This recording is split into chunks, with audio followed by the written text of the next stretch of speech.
Tampa Talk Sports Talk. I'm your fucking host, James Keough. As you can tell, and you know, I'm a diehard Eagles fan, along with the Bucks fan. You know, as long as they're not playing the Eagles. But some fucking bullshit happened today. Recently, actually yesterday. I'm not gonna lie to y'all, say it was today.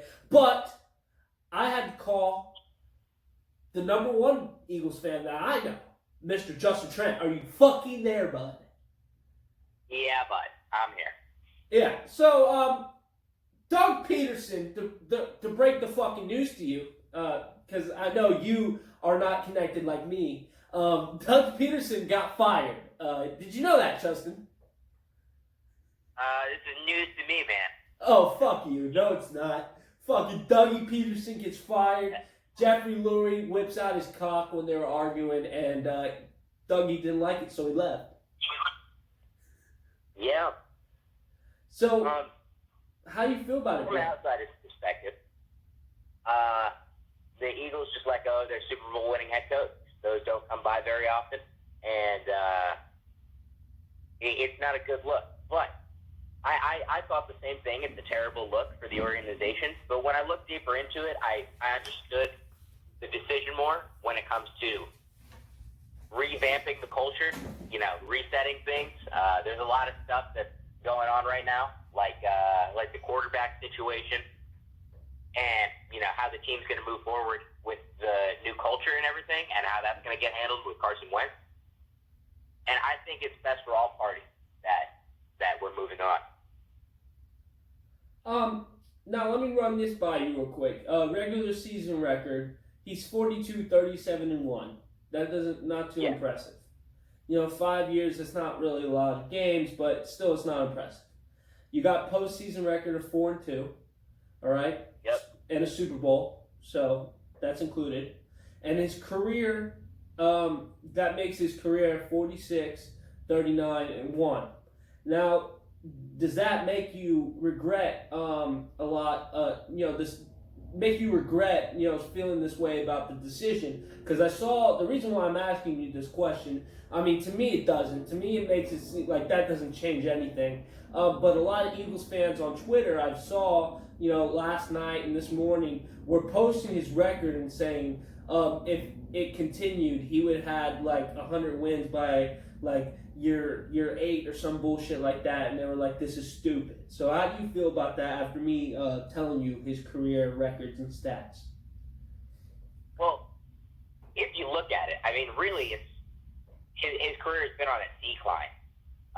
His first year, he went a respectable 7-9, not quite a Jeff Fisher 8-8, but second season he wins the Super Bowl, right? That really pumped up his stats with a good old 13-3 season.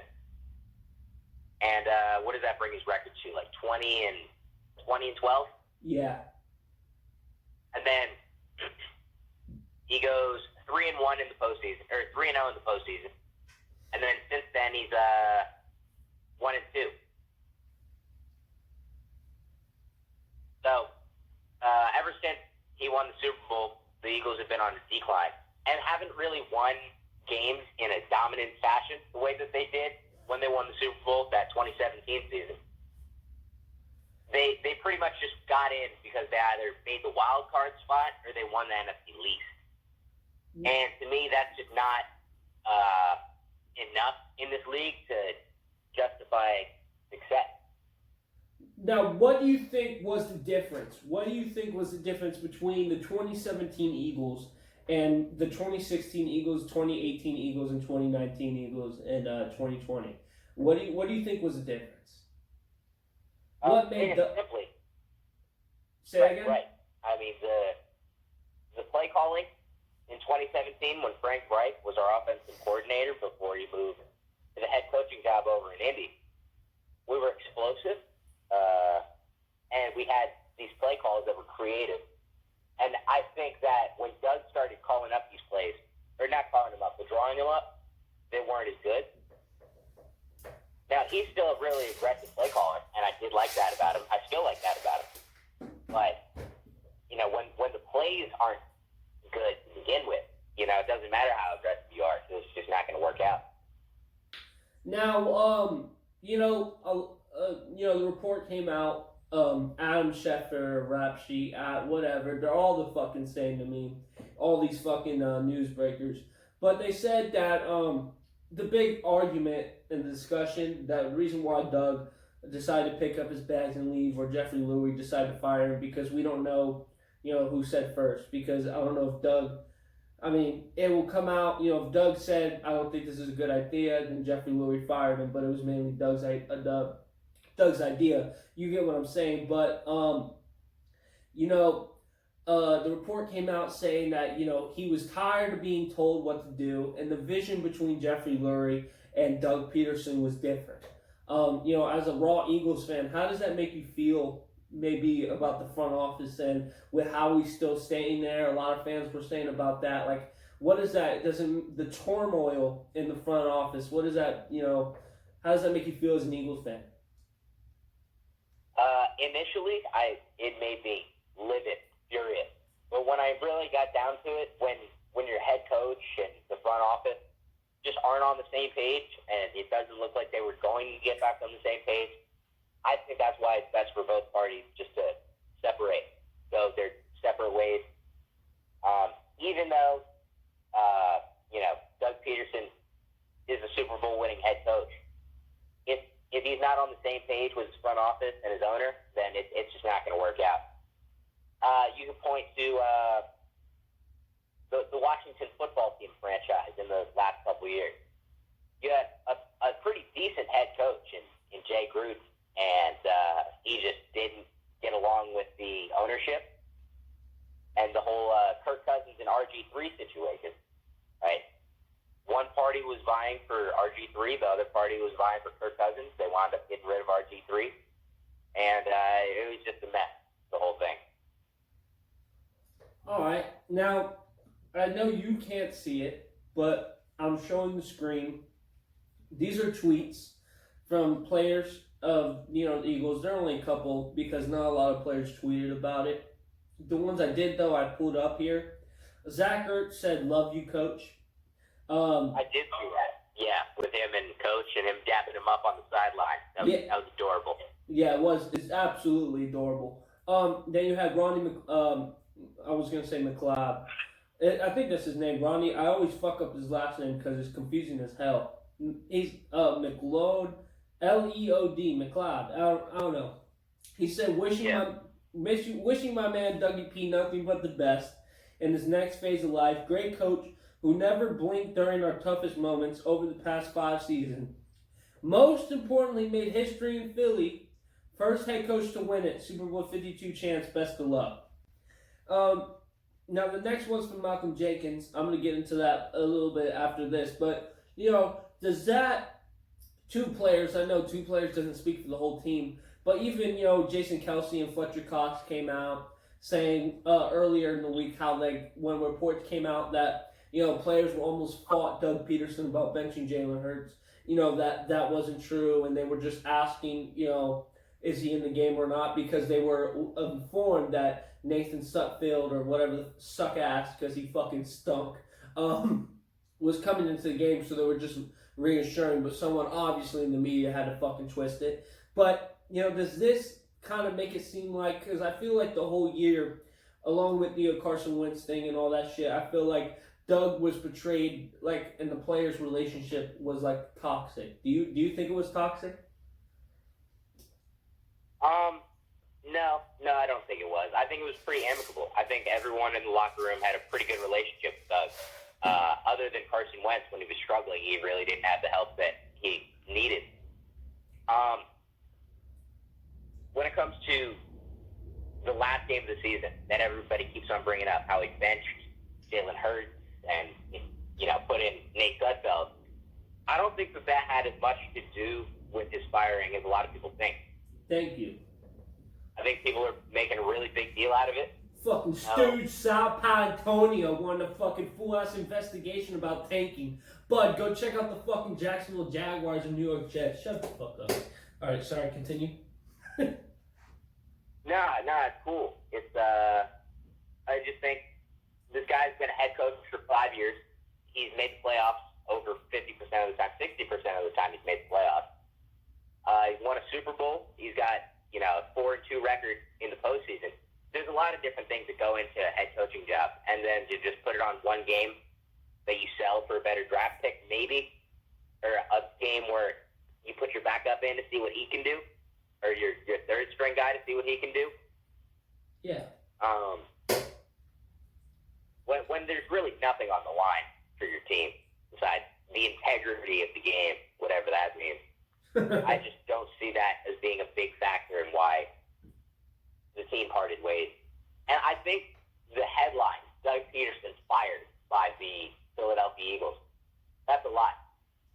Even though it necessarily wasn't agreed upon 100% by both sides, I feel like both sides were okay with just being like, all right, this is the decision. We're just going to part ways.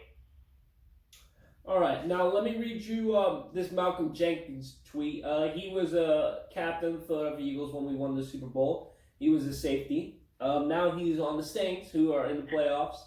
He goes, I want to say Stacey. You know what I'm talking about? Correct me if I'm wrong. I fucking suck at names if you haven't noticed. Deuce Staley. God damn it. See, I was fucking close. Deuce Staley, this is Malcolm Jenkins, by the way. Deuce Staley, hashtag next man up.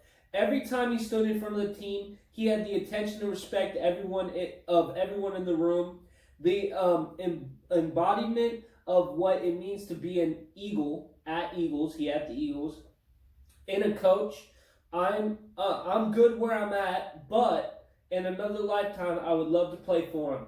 And then he also posted a picture of Deuce Staley saying, what do I know? Now, this is my last question. What head coach are you looking for? Or do you want a new head coach, because we're going to have to get an offensive coordinator, defensive coordinator, and head coach if the head coach doesn't become an offensive coordinator. But do you think, who would you want, basically? Well, obviously we need someone to revamp Carson Wentz, first and foremost. That is the biggest thing. And I think a main reason why we got rid of Doug Pederson was because of his relationship with Carson Wentz. Not necessarily on a person-to-person level, but from coach to quarterback, they just didn't have the relationship that needed to be cultivated. Now, one interesting pickup at head coach would be Lincoln Riley out of Oklahoma. I've seen that. He coached Baker Mayfield. He coached Kyler Murray. He coached Jalen Hurts. And all of those guys were Heisman winners, or in Jalen Hurts' case, finished second in the Heisman. And Baker, Kyler, first overall pick. So clearly, he knows how to coach a quarterback. How he'll translate to NFL success, we don't know. But I'm looking in that direction. The quarterback coach over at Los Angeles, the Chargers, the way that he took a quarterback in Justin Herbert, who arguably out of like the top 3 quarterbacks in this draft class, you had Tua, you had who else did you have? In this draft class, Justin Herbert, and what's it called? Joe Burrow. Yeah, Joe Burrow. Out of those 3 quarterbacks, Justin Herbert arguably was the guy who you would think, all right, take a redshirt year, sit behind Tyrod Taylor. He's not NFL ready yet. And that guy, greatest rookie quarterback of all time. Agreed. Breaking records left and right. He looked like an animal. Agreed. And so that's the direction I'd like to go in. And over in Buffalo, their I think offensive coordinator over there, he's just Dabble, I think his last name is. Yeah. Adoll. Yeah, Their passing game over there is elite. And bringing in a guy like Jamar Chase or Devonta Smith would really help this offense out mightily. You get the speed of Deshaun Jackson maybe next season, Jalen Reagor coming back next season, Marquise Goodwin coming back next season. If we get an air raid offense going with hopefully a revamped Carson Wentz arm, we can do some things. Who I do not want, Tampa Bay Buccaneers defensive coordinator, Todd Bowles. Yes. That guy. I was about to say. He's a clown. I was about to say that. There was a report saying that Eagles have requested an interview with Tampa Bay defensive coordinator Todd Bowles. There's one other person I tried to find him, but I could not find him.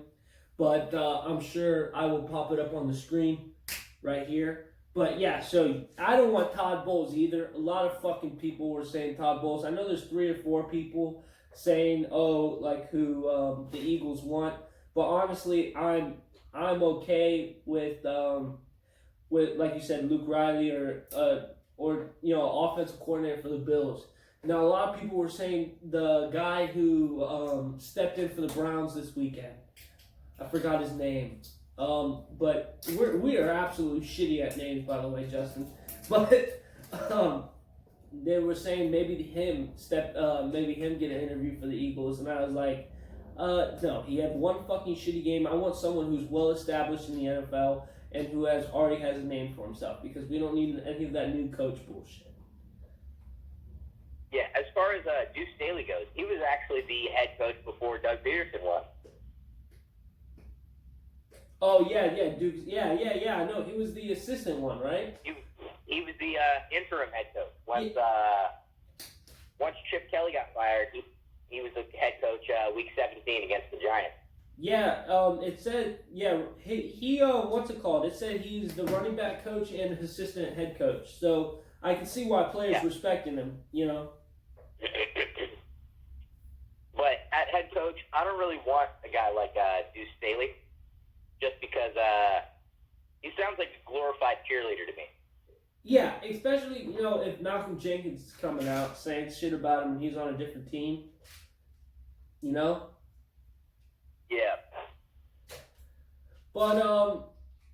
But yeah, Justin, thank you for coming into the show. I appreciate the fuck out of you, bud. I appreciate hearing your opinion on the Eagles. Hopefully. Thanks for having me.